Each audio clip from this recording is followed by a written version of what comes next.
I don't know if Husk would have given them more problems than the PA, but the Pugna, but it seems like not banning Pugna kind of. I thought they banned Husker to set up the Timber mid. And then Pugna is, of course, not a great matchup for Timber, but he still free farms there. And it's better than sacrificing your PA, I think. TNC. Now, before even getting into that second game, one of the big things that kind of agreed upon on the panel was the idea that it really was on VP, right? It was on VP tightening up, making sure that they actually played their game. That was how they were going to be able to win. We talked about the performance that TNC did have in the first map. Of course, they do have a very strong performance in that first game, but it was on VP. Now, when VP is performing, what can TNC do to really shake this up and take this entire series? Well, for starters, they could take IO here, which is not banned. They banned Lich themselves. I think Are they an IO team? Tim's plays a really good IO. Yeah. I mean, I also still ask the question, how good is IO? I'm not convinced it's like this super OP hero anymore like it used to be. But teams, they're just so much accustomed to not. However, the Sven just continues to run back towards the town. They'll banish him up again. No one. Laser is available. Solo's still alive. And with the rest of Virtus Pro behind him, they'll start to disengage. This can give us a little bit of time to have a chat. 30 seconds to battle. How do you like... Oh, actually, does it? Ramses? They don't have a stun. Tim's is fine. Is he? Yeah, he's fine. Yeah, he's fine. If things get rough, he can always disrupt. I really like the VP draft, if that's what you're going to ask. That's what I'm looking for, because it seems like got so much sustain, such great global presence as well. And it doesn't feel as greedy as I think the panel was kind of saying it was. It just fits the way VP wants to play. Ramses is on a hyper carry, you got a ton of global mobility, you've got just really good lanes, and this is fun. What? Yeah. So Gabby waited and rotated around the back. He used the reflect to slow down Roger and Ramses. So this way they could ensure they get the 2 runes.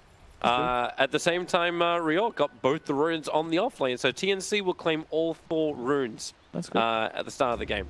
Yeah, you had to address the OD. I have not seen this hero lose a game at the tournament, at least 4-0.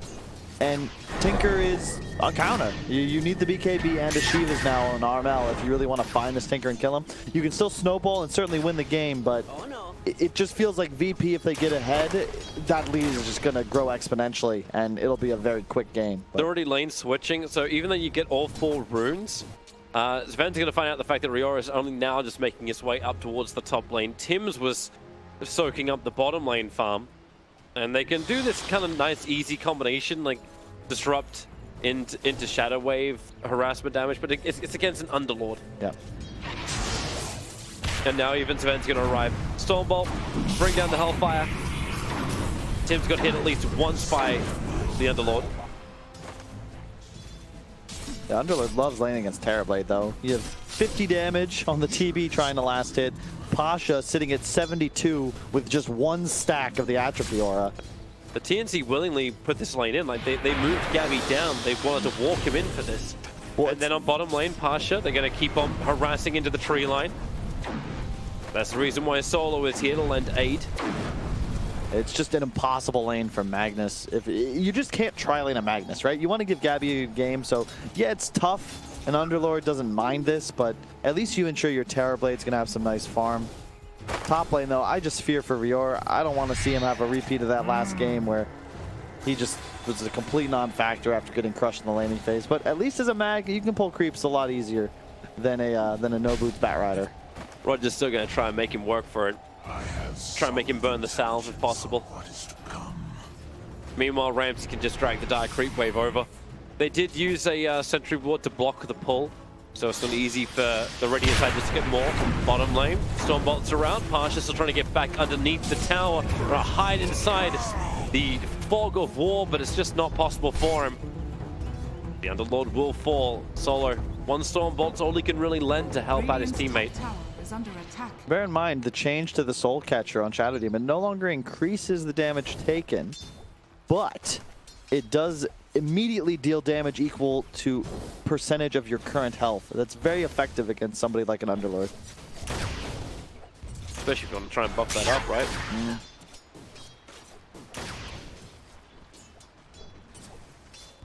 So the other lane I want to keep my eye pretty closely on is that Tinker lane. How fast does no one start to move up in items? Again, they just keep going on bottom. Never ends. Stormbolt out over on the Terrorblade. They've got Ninja Boogie behind him with a Shadow Wave to give the extra life. To keep the push going against Pasha. Tim's be the one to find the kill. It's the second time in 2 games where they've done a really good job of that. You punish the teleport back. It's fine to die as the offlane underlord, well, safe lane underlord, but technically. It's just when you die after teleporting, you have to do this walk of shame. You're a slow hero, and he might actually just go to the jungle. He's level 3, 2 points Firestorm, and bottom lane just seems Solo misses 0-1 in his CS. Level 2 needs to now go up against a Terrorblade. That doesn't sound like a fun time. They're just trying to leech some experience. It's certainly not fun. The counter out is, however, the fact that Luna is getting some really good farm. Obviously, Terrorblade's getting the same type of thing, so is the OD and mid. But it's kind of like, if you look at the top 3 cores, it's pretty balanced across the board as far as the CS goes. Yeah. Now the mid lane, though, that's the one to watch. It's incredibly even. Slightly more denies on Armel, but who rotates mid first is going to be the question. You have double banish, bear in mind, this entire game for TNC, and a Grave. This is something I remember EG doing against us in a scrim way back before TI5.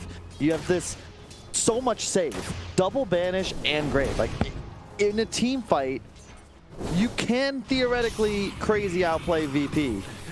By just removing a hero the entire time. Solo's in trouble, disrupted up, poisoned, and the body block of the SD Illusions just staying in front of Solo, and they have enough damage to get the kill. Pasha trying to stand his own ground and fight. He does really minimal damage. Tims has the confidence just to stand his own ground again and fight back. As there's 5 minutes in, they want to stall him up. So as many of the runes go the way of TNC as possible, and VP will claim both of the top runes in the hands of Roger. The really weird meta that's changed. Like, we did not really see this at the minor very much, but now every single game it feels like you just have both carries free farming the enemy safe lane. Mid relatively even, and then the supports kind of just run around in circles. You look at this, Shadow Demon Dazzle, they will find Solo once again. Yep, they got a 4-man Shadow Wave. That's why Solo's so low on his life. He's able to pop his War Cry. Letting that shield do some work. He's got 4 stick charges up his sleeve too. And not to mention Roger TPing over with bottle charges available. They try efficiently to salve up Sven. So far so good for TNC, and see how this goes. I'm really curious to see this Tinker OD relationship plays out as the game progresses. Same with TB Luna. I see Terrorblade as a pretty good counter pick to the Luna, but the thing about that hero is you output so much damage, especially if Wisp hits level 15. You get that Ags Luna ultimate. If TB doesn't have a BKB, he might just feed to your ult alone.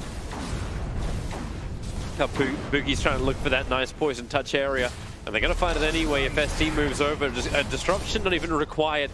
Gabby, okay, maybe it is required.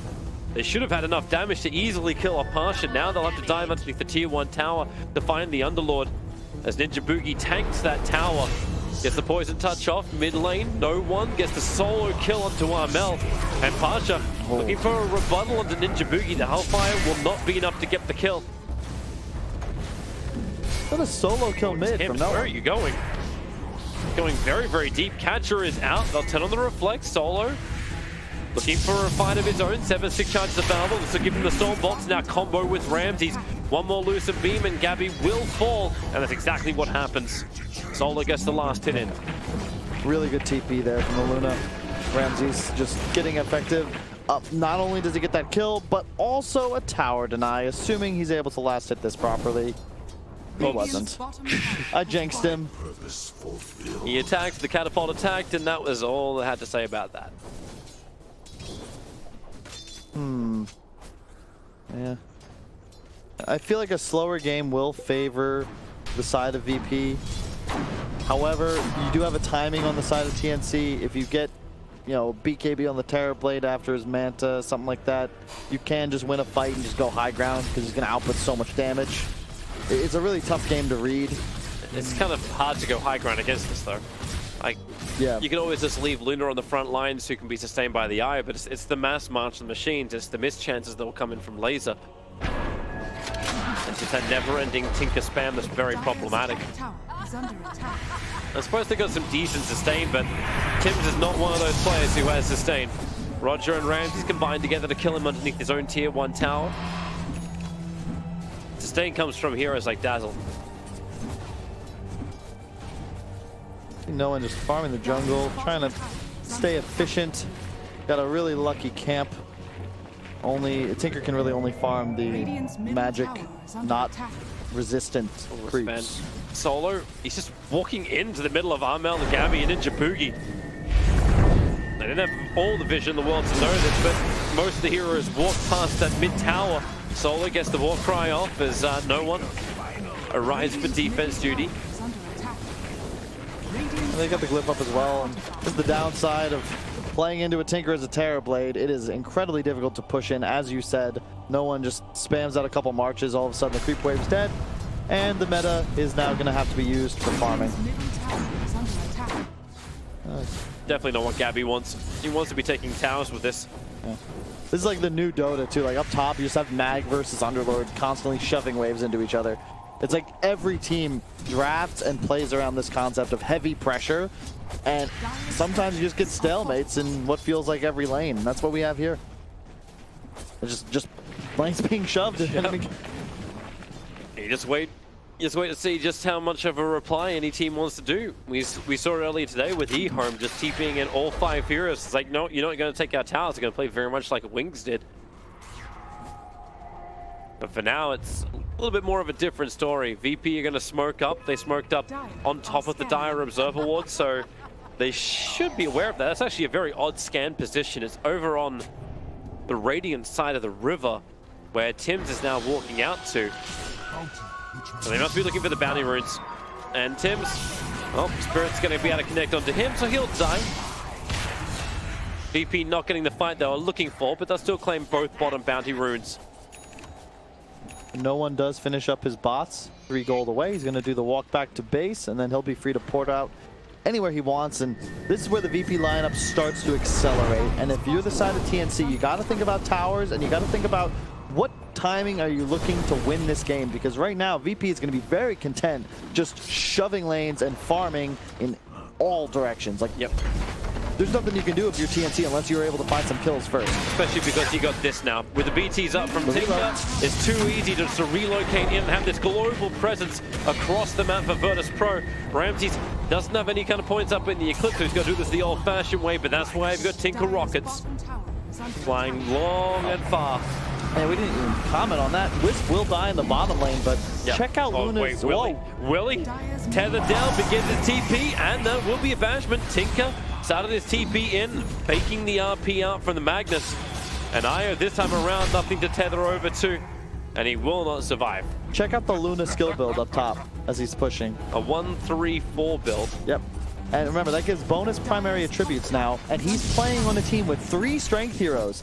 They all, like, look at the health on Underlord and Sven. Sven has brown boots and 1500 HP. He's level 4. Yep. Nothing like it, man. When you combine it with the Warcry too, the attack speed increases. You've got Mask of Madness already completed over on Ramses. Io just rejoins this fight, and then all of a sudden the Luna's just wrecking apart everything. That's why it kind of feels like Luna is just going to destroy any kind of army that TB wants to create. Now Pasha begins the Uber route. Solo wants to stay with him. The banishment is out. Does Pasha get to take him with him? And yep, together they will retreat back home, forcing multiple TPs out from TNC, not to mention the use of Sandy's Eclipse. I love what offlane's become in this new patch as well. It's pretty much just a race to Vlads, unless you're Magnus, because you don't need to buy Vlads because you have Empower. But Pasha just pretty much ground boots Vlads, no matter the hero, constantly farm waves and then find your carries, make them better. And this build on Luna, yeah, it's a bit greedy, but if you get away with it, you farm so fast with this max Moonglaive and Aura style. The points in Beam are effectively useless if you're not casting them on enemy heroes. Meanwhile, OD picks up a Midas, but this is a lot later than the one we saw in that eHome game, a full 3 minutes almost. And I don't know if you're really capable of getting away with it it's this the time. TNC wraparound. Tims has the double damage room for some reason, but the double storm bolt from Sven. Solo creating more space. Gabby did, however, get that metamorphosis off. He doesn't finish Roger. Okay, the poison touch from Ninja Boogie will finish Roger off instead. And this strands out Ram. Oh, what RP! We are able to grab both of them. Roger keeping the tether up. He bought back to keep Ramses alive. And that's why they just hit on the Mask of Madness and the Overpower. Every bit of damage you've got. Find him in the trees. Ninja Boogie TP out. Cancelled by the Lucifer Beam. And Ramses, even after he was pulled out, the Glaives finish off the bounce. 4 heroes down from TNC. The buyback from Io kept them in it. What a bounce. That's the definition of perfect right there, because that was the last little touch of damage. And it means that Ramses gets solo XP off the kills because he's not in range when they actually pick them up. So great job by him, and really kudos to Roger though. That's a critical buyback. I'm pretty sure Luna and Tinker are dead there if he doesn't save the Ramses. Rams gets so much money from this. Of course, you do see how it can turn around. Tims, you get a disruption off and on Luna, and all of a sudden you do probably more damage than the rest of his team currently does. That's a good point. One of the reasons they last picked this hero. A bit unconventional, but TNC proving, you know, they don't... we've seen a lot of weird picks this far in this tournament. I saw Chaos win a game with a Wind Ranger Naga. Yeah. Not surprised to see Shadow Demon back if Luna's going to be picked this early. Nothing is ever very clear when it comes to starting up like something that's as important as the major. Yeah. There's always this own meta that starts to form up. Teams have specific concepts. Hey, who knows? Maybe we see the Wyvern and Axe concept that some people may have created in this casting duo.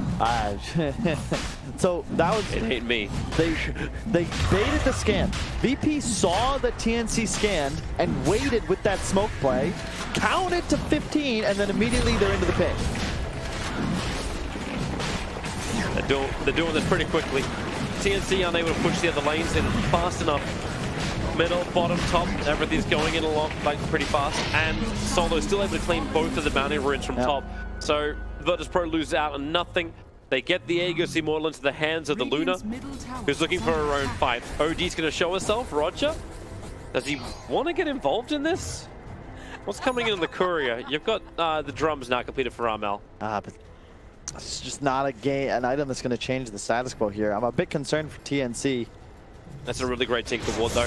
TNC, oh the RP! It didn't actually catch the Luna, so they turn on the Eclipse. Roger's nearby, and no one. He's TP'd over to the creep wave, into the trees. You've got rockets flying forward. Ryor gets hit by that pretty hard, not to mention the laser bouncing into Terrorblade. So Gabby doesn't find the hit he's looking for. In fact, he's gonna get storm bolted up and Solo with the God Strength. The Root tries to create a little bit more space from the Underlord, and is able to buy just enough time with Ninjabugi Shallow Grave to get Gabby Sunder off.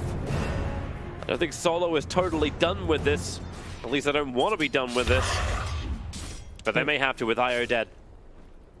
You're okay with that if you're VP. Not ideal, but you could have... If Ramses doesn't make that quick little shift to the left and juke that double RP, they're going to lose that Aegis as well.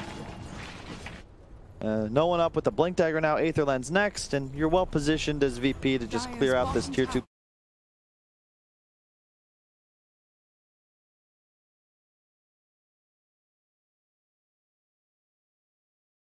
Seb and TrueSight proved just how important itemization was. Well, this push can keep going on bottom lane with the Vlads, the VIP booster, and the Medallion. Anyone comes too close to Virtus Pro lineup and they're probably going to pop. Io's already rejoining the fight. Ticket's a little bit further away. Interesting observable being put down once again. Okay, they're going to try and fight with the Luna illusions, but it won't work. VP very quick to clean up the disruption illusions, and they can't afford to lose the tower. If the tower goes down, these glaives will make it impossible for the support to stay close. That's why Tims is over in the tree line, so he's sort of close enough to be involved in the fight, but here comes the glaive bouncers. How do you even blink in? Magnus has to fall back almost to his tier 4 towers in order to have this Blink Dagger off cooldown. And yeah, VP, they just take the racks. No one wants to come closer. Tims, he'll come in, he'll get the purge over on the Luna, but that's why the pick comes down. Tims very quickly dead. The buyback is out, but the bottom rack is totally taken. They'll have to wrap around from the rear. Dazzle as well as OD looking for a target, but now they realize the Observe Ward was already there. They de-warded even though the rockets are flying forward. And Virtus Pro haven't found the target they want just yet. One just got tether away targets, and it will be the Luna. And they find their one target in the backline is Dazzle. Shallow Grave will come out, but these mass rockets from Tinker, they're so far forward. Dazzle will finally die. SD's caught on the wrong side of the tracks. This will be a dive back from him as well. That's why they just try and close the distance, laser it up, rooter him up, and no one. Too easy for him, but it's Ramses who actually takes the double kill. That was really cool from VP. I love what Roger did there. All the players of VP just so skilled individually. Instead of running with his team up the high ground, he popped balls max range and then cleared out the space to the left to ensure that they had some sort of vision on the enemy high ground, gets more of a feel for where TNC is actually playing around, and then tethers to his team. And you can just see they understand their timing and how they want to win games. It's just the same formula. They get this Aegis, they itemize properly, and then all of a sudden, they have a ball of death. And the game's now blown wide open. Yep. They're going to just march down top. And I still don't know if TNC can stop them. Well, they got a little bit more time left on that Aegis the Immortal. So while you've got that, you know you want to go. Like, war cry it up, and that's, holy crap. There's so much damage on the Underlord and so much life on him. Like, they don't even finish up the full Crimson Guard. Imagine if these guys actually have a Crimson Guard, a BKB for Ramses. Yep. It'll fly on the Courier. He won't have it for this push. But you have Aegis for another minute, so as long as it shows up did he actually just give it to the Tinker? So of course he did. Yeah. That's easy, so good. Easy itemization, easy teleport. That Courier doesn't have to do any kind of traveling. So the SD, the illusions are up. Ramses quickly kills them off. So now he can focus on the primary target. Doesn't care if he dies. In fact, he almost wants to die, soak up abilities, take the tower, let the Aegis Immortal pop. Back to full life. What do you do? TNC? They can't initiate on this. If they do, they lose everything. The Glaives are bouncing through Armal, almost killing him down. Hey, look at that, Ramses. Now the tower's dead. He doesn't want to get disrupted, and he just keeps juking Tim's positioning. Rio also keeps getting hit by rockets. He keeps getting hit by everything else. He cannot blink in. There is no blink RP. No. One Aegis the Immortal, and they take the polar opposite racks, north and south. And this is just great heads-up play from VP. They recognize, look how far ahead we are. We're just going to go shove it down their throats and win this game. TNC itemizing like this is the 2016 Tinker, where games used to go 40 to 50 minutes automatically. They have a Midas on OD. They're about to buy one on the Magnus, but this game's going to be over well before the time when these items pay off. Yep. That's the biggest challenge of TNC. If they can hold for these items to be good, I think we're both on the same page, or we don't believe that's going to be possible, because VP are already grouping up. Ready to fight once more. They're around the mid. Looking for smoke, and right now, no one's carrying any. Yep, this is the right move. At least not on VP side. On TNC side, they're going to three-man smoke up and wrap to mid. Maybe this is one way Real can finally get this RP off. Well, they need a huge one. Well, on Tinker plus 1 or 2. SD's going to break it on the side. He's going to break it on IO. They're coming in close. OD. Okay, there you go. Smoke behind. They realize it's broken behind them. And they do a great job. Look at the positioning, though. Look at where Wisp is. There's no way you're catching him. No one on the high ground while still smoked. Luna's hitting the tower. Underlord Sven clearing out a full 180-degree radius around them, ensuring that no wraparound is going to be possible. Look at this. It's perfect. Yep. Underlord just says, please, come on me. Well, you've got the Luna. They had to wrap back around so hard for TNC to get back into the base. It's taken them so long. The Luna's already gone through. 2/3, making 3/5 of that tower. BKB's up just for safety. Fortifications buying a little bit more time for TNC and Ramses. Maybe just a little bit more cautious. Maybe not for Solo. He just goes straight in. Got a double stun out. They weren't ready to fight this one in Virtus Pro. Probably the first mistake of this game 3. A skewer back on Underlord, gets a 4-man pit. Roger wants to be here for the fight, and with the Eclipse, you're going to lose 2. Make it 3 heroes. Io, the Glimmer Cape is protecting him. They cannot find him to kill him off. The side lanes are very much of a mess for TNC. But Virtus Pro overcommit. The tether is down for the Io. The orb will follow him. He'll live through it. A little sloppy. I think Solo dying in the base was just him throwing away his life for the Glyph at that point. It's like Ramses and he were on a very different page. Yeah. It was just that they didn't recognize Glyph was up, because that BKB is well-timed if he can just finish the racks. But because of the Glyph, it's no longer possible, or the fortification, rather. I like the play, though. I mean, your Underlord effectively is a club bouncer keeping out anyone you don't like inside VP's, VP's place. Yep. And right now, they're looking to take first place in this group, and I think that as long as they don't make any egregious errors, they're going to do just that. Gabby, no BKB, he's in trouble. Yep. Tinker is just a non-stop fighter. He was looking for Tims to come close enough so he could sunder him and get the life back, but it doesn't work. 46 seconds without TP. Randy triggers the BKB. This is Megas. Nothing will stop it, and it may even just be the game. URP over on 2. The BKBs will still protect them underneath the tier 4 towers. Riol, he's going to live through this, and OD, maybe now you can prove your worth. Ramses, imprison him up. Find your target. No one, however, keeps continuously lasering the OD, so he can't get the stacks he's looking for. So they rotate back in towards the mid. There's a ball just sitting in the middle of the open for some reason, so Roger will pick it up and just bring Ramses and Roger up. And Pasha, they'll pull him out. They'll kill Tims, and everyone's going to leave. In fact, GG is already called. The game is done. Just 2 series, same story. VP dropped game 1. I'm sure Reddit and Twitch is calling him washed up. Shouldn't have taken vacation, yada, yada, yada. Never judge too soon. It's like, oh my god, VP haven't won a single game in how long? Like,